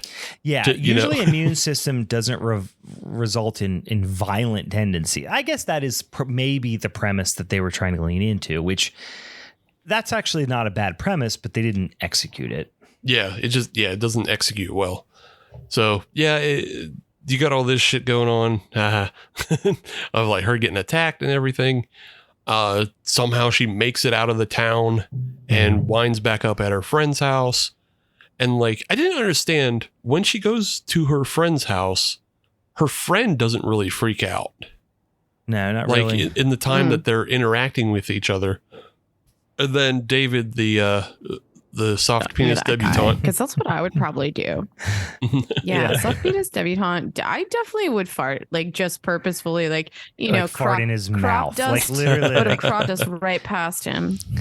You would like kick him in the ball, stone cold stunner him, and then fart in his mouth. Give him the classic buttercup. Yeah, just like hover over with the potential that poop would have come out, but like his fart. The potential, like not on purpose, but like it's on the table, bud. Yeah, I'm pushing, so it's gotta, we don't know what's gonna happen yet, like we just I had to interject that. You gotta check all the boxes. Yeah, gotta hit it all. We got the diarrheas. We got big lumpy piles. We got fucking corn lip all the time. We need a good squelchy fart. I think we need to like edit a warning for this episode. Yeah, somebody's like sitting there at work at their desk listening to this, and then they just projectile vomit onto the back of the person that sits in the cube across from them. I like the idea that they're not even aware that they're about to throw up, but they're just like they're just sitting there, and all of a sudden just throw up is on their desk, and they're just like sitting there like putting dressing and croutons on their salad. Also, it's like it just starts puking on somebody, and then that person pukes onto the next person, and then that person pukes on the next person. You got a real problem child 2 on your hands. You got a real problem child 2 situation. I was actually looking at my one of my VHS shelves here, and I see How High, the Red Man Method Man vehicle, where the one guy pukes projectile vomits on them, and then I just thought of somebody projectile vomiting on somebody else, and then somebody else. Yeah, and it's a real Wayne's World situation, I guess. Yeah. All the great puke movies, but we're talking about doo-doo. We're talking about doo-doo, guys. Yeah. The puke of the butt. The puke of the butt. I will never not forget that, guys. That's a shirt. Diarrhea, the puke of the anus. So we call around here, me and my kids call farting butt burps really often. Yeah. Or we call burping mouth farts as well. So it can go either way, but fair enough. Switchable. But hey, cool with the butt burps today. Yeah. So in this scene, like David shows up, and we're privy to the information that David and Sarah have been cheating together, and that's why David broke up with Beth, and it's like, who cares? Right. This doesn't matter. No, it doesn't matter even a little bit. Yeah, because ultimately, like, David winds up dead. Like, she throws a hot, tea kettle on his face and burns his face up. And that's what we were talking about before, about like the effects. I don't know. I guess we're divided on how those effects are. I think they're okay. I'll be honest. I was not looking at them objectively. I had decided a long time before this that I hated this movie and couldn't wait till it ended. So I, afterwards I was able to step back and go, the person who played Beth, like, she was actually pretty good, but like, I wasn't really willing to give it any other accolades in that way. Yeah, no, it might have been okay. I just remember the like pulsating part of it, and I was like, this looks like a cutscene from Resident Evil 2. Yeah, I think it's also, it may not even just been pulsating, but I think they were trying to add like a steam effect, maybe. Oh, the steam effect, yes. Yeah. It was horrible. Yeah. The steam effect, yeah. Because they even do a steam effect when they do quite a large attempted steam effect when she actually throws the kettle of boiling water on him, and it's bad. Yeah, bad, all bad. But as she, like, for whatever reason, Sarah pushes him into her, and she stabs him in the neck with a knife. Yeah, that old. You know that time when somebody pushes somebody and you accidentally stab someone in the neck with a knife? Right. Super big accident. That doesn't happen. Yeah. Super big. That was a real whoopsie daisy. I don't think about that daily, you know? Yeah. Mm-hmm. But you know, just get a little no close. reason to. No. it could happen. It could happen to you. Could happen to you. Then what happens after? She just gets away. She always just leaves scenes without consequence. Mm-hmm. Like she leaves the bathroom without being covered in shit. She leaves the town with, despite being chased and shot at by cops. She leaves this apartment and then like just goes home and like makes a call, which I think is what lends to the whole dream aspect of this. Yeah, is that like she's never like is followed by consequence. that's true. The whole movie's. I didn't even think about that, but I think you're right. The whole movie feels kind of dreamlike in that way. Yeah. Well, that's what I was like. I feel like I was getting at that one scene too, where it's like, I think like none of it feels like it could possibly ever be real. And so I think there's always that potential that they were trying to make you think that. Mm-hmm. Yeah. But if you make that a dream, that makes everything else that it terribly happens to Beth, it just completely removes the like not the consequence, but it removes it removes the stakes and the gravity of it. Mm-hmm. Gravity's better. Yeah. So it's just so she wasn't covered in shit, you know? Yeah. So that thing that grossed us out actually never happened. Well, good. Oh, great! I'm glad that never happened because that was gross. Yeah.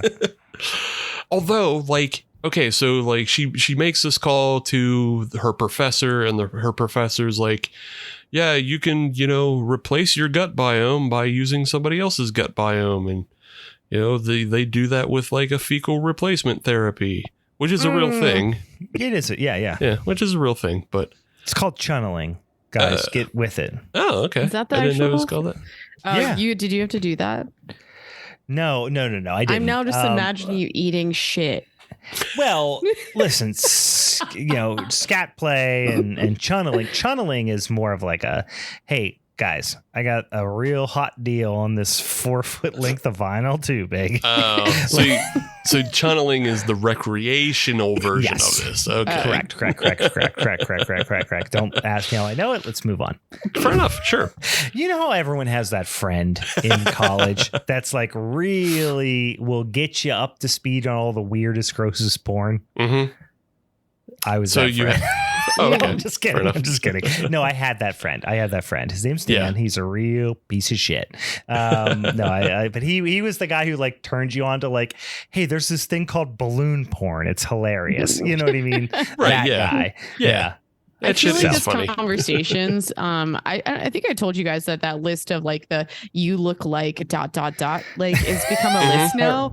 Right. And I feel like you look like you might be into poop. Mike should go on there. Like you might get horny from poop. Yeah. Yeah. You might be a scat play guy. Yeah, maybe. Who knows? Oh, God. If you like taking a 4-foot tube into your butt and having somebody poop down it, you might be into scat play. Yeah, it turns into a whole redneck comedy tour. Oh my gosh. Yeah, I mean, listen, I learned he's a good buddy of mine, but he taught me about, you know how like when you're a little kid and you first hear about like, some like sex or what's the F word? You know what I mean? On the bus when you're like 8 years old, Yeah. He was that for me in college with like, you ever heard of big fish, little fish? He's that guy. He's the first. There's that person in your life who was the first person to send you cake farts .mp3 or whatever. Well, not mp3, but .wav. That kind of guy. He is that guy for me. Yeah. Yeah. We all knew those. I turned into that guy. Yeah. Steve, here's my surprised face. Yeah. Right. It's more of a trauma chain because like I had that guy in my life in college, but then I have a bunch of normie friends. Yeah. And it's just like, well, I'm not going to take this and not inflict it on somebody else. So. Right. You gotta. Yeah. You gotta. No, and you know what? What a giving human you are. I know. I will be completely transparent. There are probably people in my life who think of me as that person for them. Mm-hmm. Sure. You know, whereas like they know who Goatsy is because of me. I don't know who Goatsy is. That's okay. Well, that's probably good. That's fine. That's fine. Oh, do I have to go on my no, private you probably browser? shouldn't. It's okay. You probably can. You could probably have the whole rest of your life play out great without even knowing anything about it. Yeah. But I mean, Meg, if you don't know what a lemon party is, you can look that up. A lemon party's fun. That's fun. That's actually fun. Is. Lemon party, that's going to make people happy. They're going to be fun. It's a political movement. Check it out. Shut up. Political movie. Lemon party is like, you know what? You do you, queen. Yeah. Like, that's what I think of a lemon party. Yeah. You know what I'm doing right now. Yeah. I, as we're looking, you guys can't see this too, but Meg's just like clickety, clickety, click, clickety, clickety, click. Incognito and lemon party. Yeah, I have a different browser. Mm-hmm. So where were we? Oh, yeah. Beth is at the hospital, and Beth is probably the clumsiest bitch ever because she falls in the bathroom. She fucking stabs David accidentally. She falls down the stairs in the hospital and is put into a hospital bed. Oh, Beth, clumsy. coordination. Listen, maybe the gut biome situation is throwing off her hand-eye coordination. Maybe she's got maybe one of the symptoms of this gut biome situation is like what's that? What's an inner ear infection? No, inner ear infection. But what do you get as a result of that?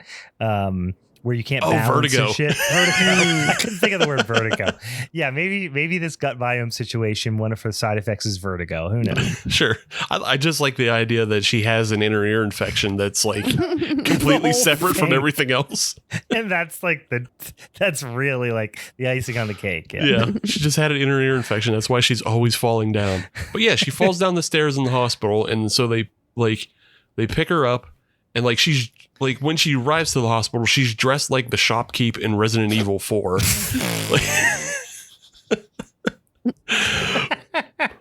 What do you have? Or whatever the fuck he always says to you.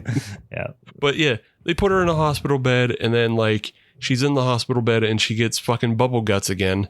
Mm-hmm. And her friend, who she hasn't killed or hurt or whatever, like takes her to the bathroom, and it's an extended sequence of listening to Beth take the biggest dump.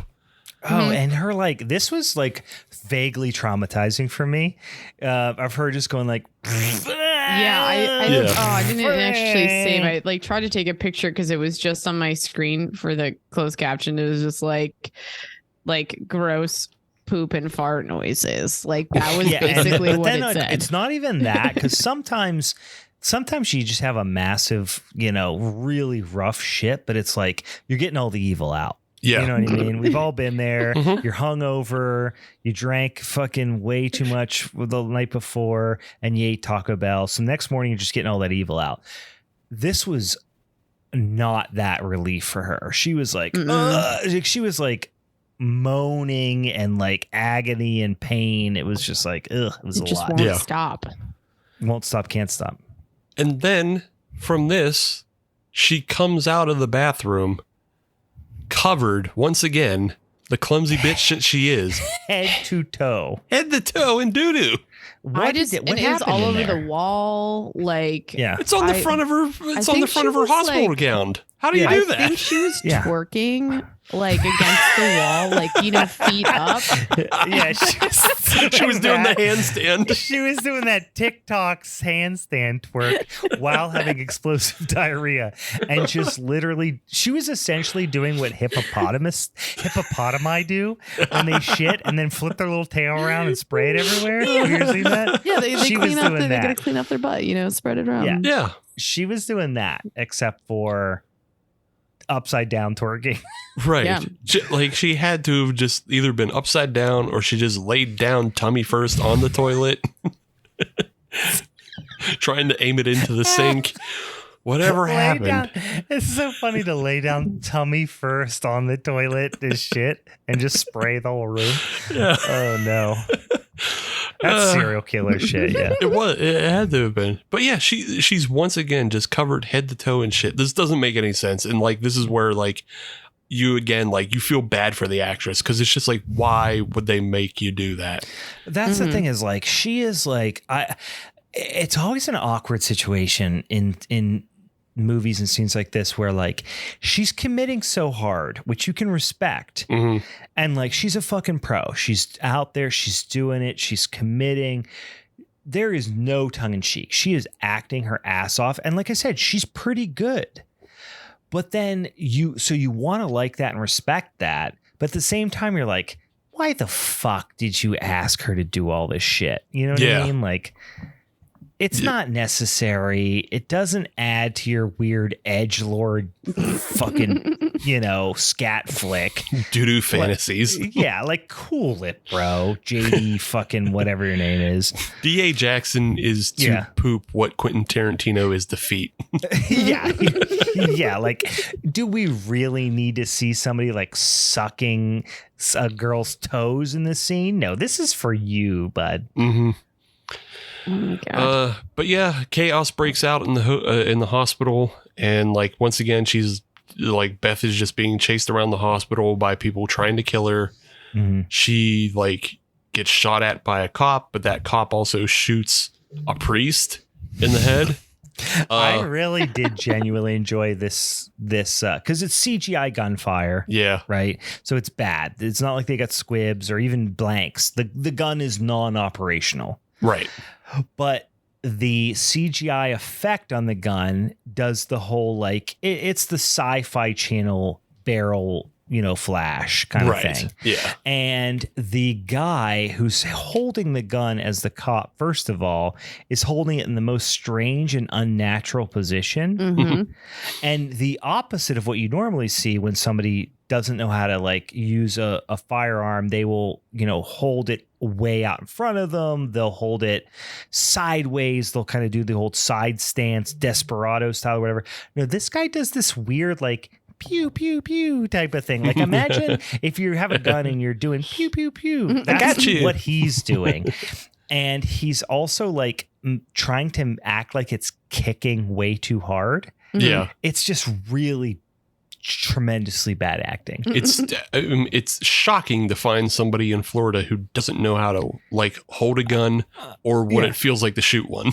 I was gonna say this fucking guy like that. I think he had like a Glock or something that probably fell out of his cereal box this morning in Florida. Right. You know what I mean? Like that shit is like they just put those in your mailbox on the first fucking Friday of every month. They come Florida. with the Ed McMahon letters. This is literally an explanation of why we have headlines like Florida man did blah blah blah. Like this is the example of it. Yeah, because they have no idea what they're doing when they get a hold of a gun.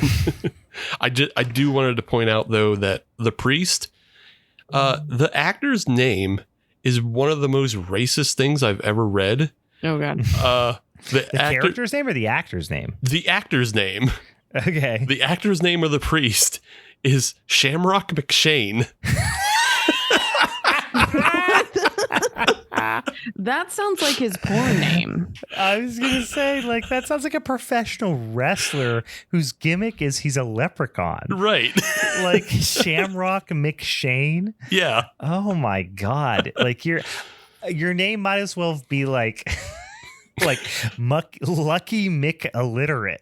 Yeah. It's just like we're so incredibly offensive. Ginger McPotato. Drinky Mick don't read. Oh, domestic McViolence.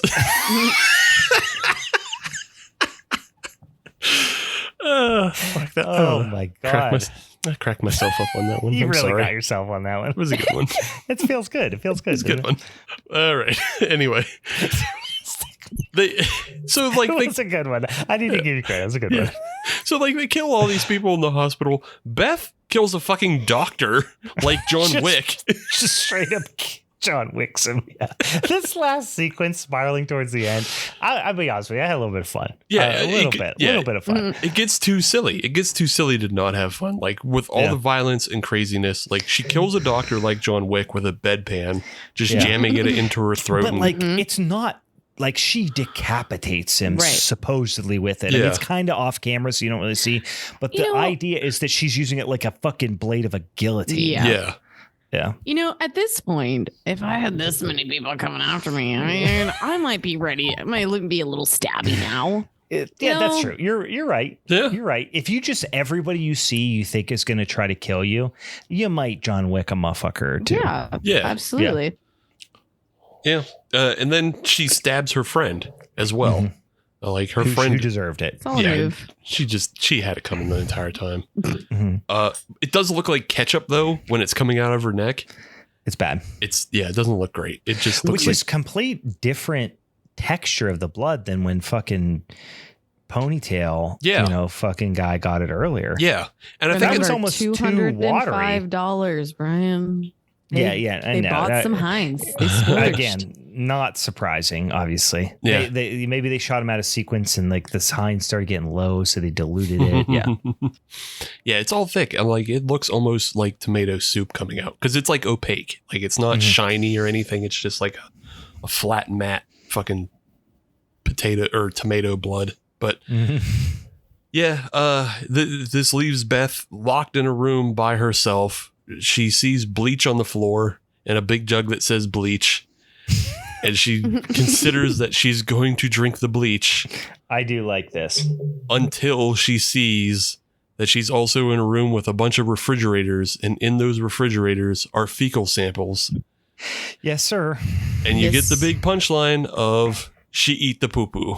Yep. That's the whole This is what movie. did it for me this morning. I just was like this. I mean, all the poop up to this point, the moment the poop went in the mouth, and I was just like, oh, yeah, this is where we're at in life. This is where I'm at in life. That's where you're at. Yeah. You're watching. This is what's happening with your life. You're watching an actress subject herself to the worst no-bake cookies. Hey, Meg, here's your life. Yeah. The worst no-bake cookies. Yeah, it is. It's you might not be asking good. how we got here. Yeah, well, wait a second. This has been a wild ride. You might be asking yourself how we got here. I just like to imagine Meg was throwing up in her sink this morning. That's the record scratch moment. Yeah, like the movie's on. Myself. Yeah. Wow, did I get here? Movie's on in the background. She's throwing up at the sink. Yeah. While I was working today, I watched probably 3 episodes. Like I was just working on my computer, just like cranking through a bunch of emails, all this shit. And I watched like probably 3 episodes of Charmed, which I used to watch a lot when I was like a teenager. I haven't watched it in a long time. Charmed compared to this looks like The Wire. Yeah. Like in terms of quality, you know what I mean? Solid. Not in terms of tone, but in terms of quality. Yeah. Yeah. I don't have much words left. Like, honestly, it's like I've had to watch this twice actually now. That's a real cell phone. Yeah. Yeah. It's just the. Yeah. And then I guess the ending is that like now somehow she escapes the hospital after killing 2 people and like a cop fucking shot a priest like that, like just blasted him. Yeah. But somehow she gets home and like is there long enough that she can start ordering poop through the mail. And like, that's when we get back to the first sequence of like her fighting the UPS driver.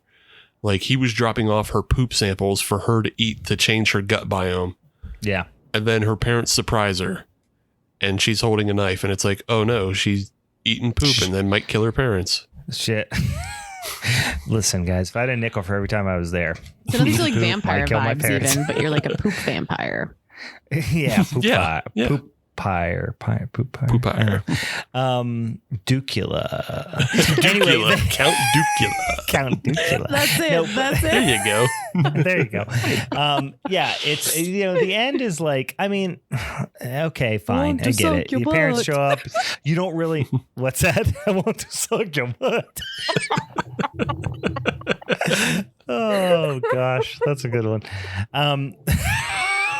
Megan's just covering her face right now. She's just like, I don't want to be part of this world.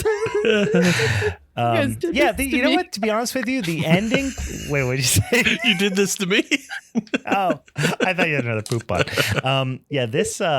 The ending, honestly, it could have been so much worse. I actually was like, okay, but you guys left us on a cliffhanger, a dingleberry, if you will. But Nice. it was like, it was actually kind of effective because you're like, oh, did she resolve it? Did she not resolve it? You don't know. And now the stakes are Brian, crazy high. Brian, I have a question for you. Yeah. Is your shit resolved? I'm never resolved. Exactly. Yeah. That's how the true. story ends. Yeah. Mine's not so much a biome issue as a literal physical infliction issue. But yes, no, this is like, it's one of those things where you're like, this movie, there are parts, this movie could have been a great short film. Sure. It Great should is a have been a strong short word. film. Yeah, great is a strong word because Great's a strong word. It could have been an okay, like, short festival film. Yeah. It could have been a great film if they just went a jokey. I'm going to stand on that hill. Like this they could have went that direction. This could have like actually been a good movie. Yeah, if it was if it was a trauma film, yeah, it probably could have done pretty well that way. But then that was like, it's so far from what it actually was. It's almost like if they would have taken the premise and gave it the trauma treatment, right? Then yes, that could have been fun. Let me throw this out there, and I think I know the answer, but it's like, do you think Ari Aster could have made a proper poop film this way and like kept the tone serious, in the way he does, but also inject kind of the dark comedy? Well, and this is like two things. One, I think the answer is yes on two fronts, but one of the prefaces is that he in the credits puts his name as Ari ASS dash TER ass turd. But also, I honestly think the answer is yes, because like gut biome and like probiotics and all these things are like such a trending topic right now that I think it's something that a lot of people are thinking about that maybe weren't thinking about. So it's like kind of prescient, you know what I mean? So like, I think you could pull something like that off and like it would but you'd have to like, it'd have to be the gross out thing. You know what I mean? Yeah. It would have to be a gross out movie, which is like, I don't see an A24 treatment translating to a gross out movie. You know, it would almost have to be like a street trash level, gross out film or something. So maybe like obviously the couple things you would remove is like the scene where she falls in the bathroom. I don't think you do that in the A24 version. You just have her eat the bad preservatives. Well, I was going to say you have it as like she goes to this high-end restaurant and then the background you see the guy who's working this, she's at a sushi restaurant and you see the degen, guy who's stepping in for the sushi chef who calls off and he didn't wash his hands. Yeah. And he's, you kind of get the idea. You see him stumbling around outside doing weird shit and he's fucked up and then he passes it to her that way. So it's really like, it's almost a home invasion, but with your guts, what I mean? Yeah. Where like it's random and the scariest part about it is that it's random. Yeah.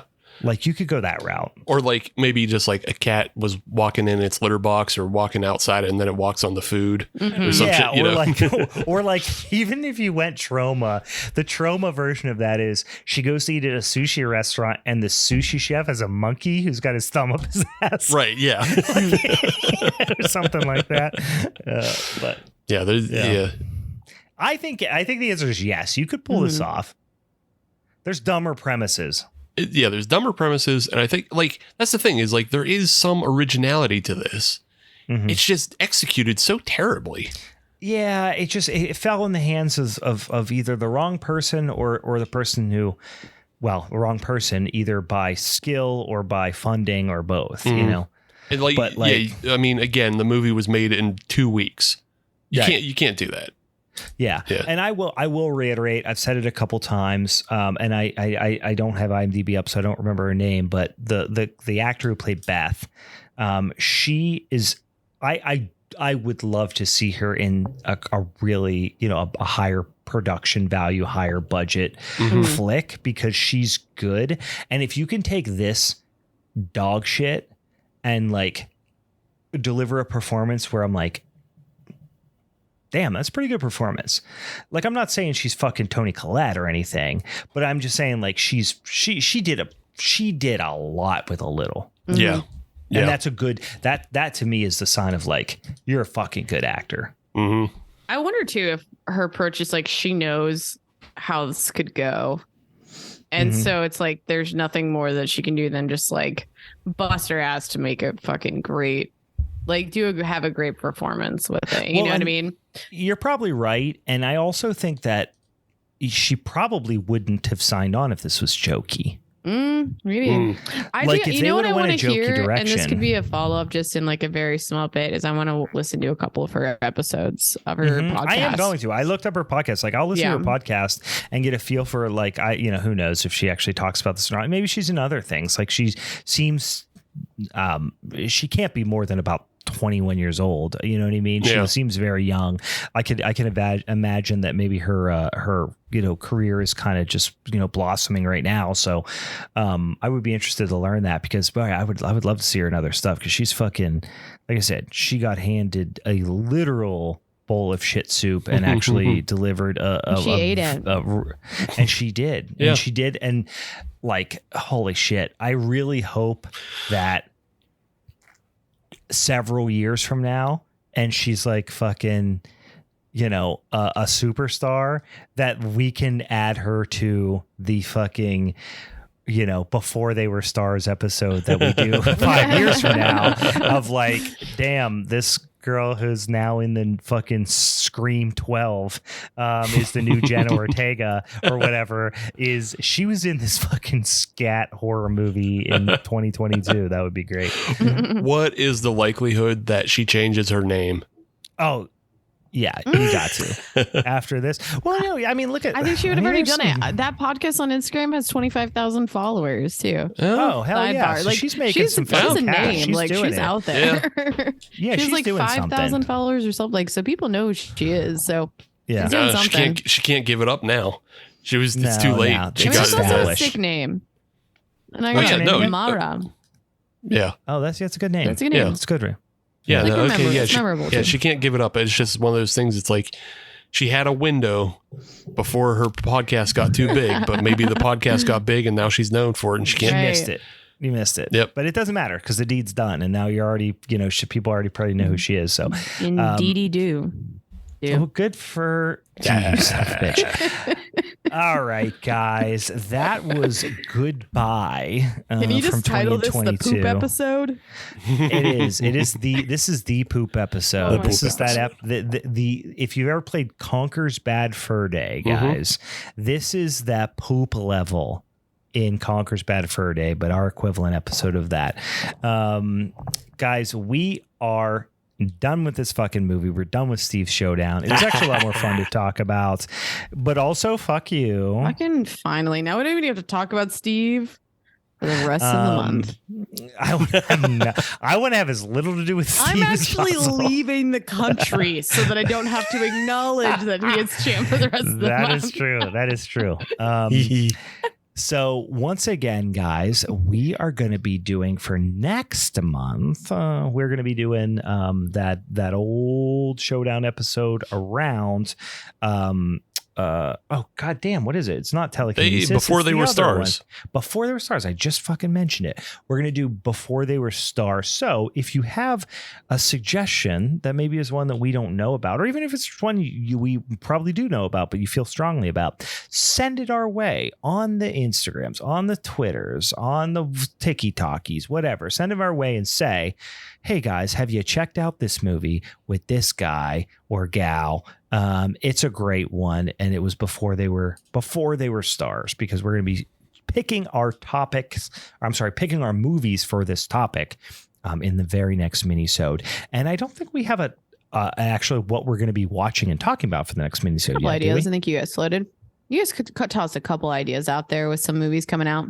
We got like 3 movies that we could really choose from, because we have The Pope's Exorcist with Russell Crowe. He's doing a funny accent, and that rules. Okay. Yeah, I have a complicated relationship with Russell Crowe, but all right. We have Renfield, and I'm excited about that. Yeah, and we have Evil Dead Rise. So, and Renfield's that's one we got to talk about too. Well, when this episode drops, it would have just come out that previous Friday. So yeah. All right. Well, maybe it's all there for us. 2, 3. So anyway, guys, keep an eye out. That's what the next episode is going to be. One of them tree things, most likely. Again, as always, check us out on social media. Just throw some fucking shit our way. Lay on your belly on the toilet, spray shit all over the place. Some of it might land in our inbox, and then we will take it into consideration. I know that's what I'm going to do when I'm done here. You got to, if you want to have an acting career, you got to be able to spray some shit. If you're looking to shit on your own face, you got to get upside down. You got to. That's gravity, folks. All core, guys. It's all core. All right. For the Halloween is Forever crew, I'm Brian. I'm still disgusted.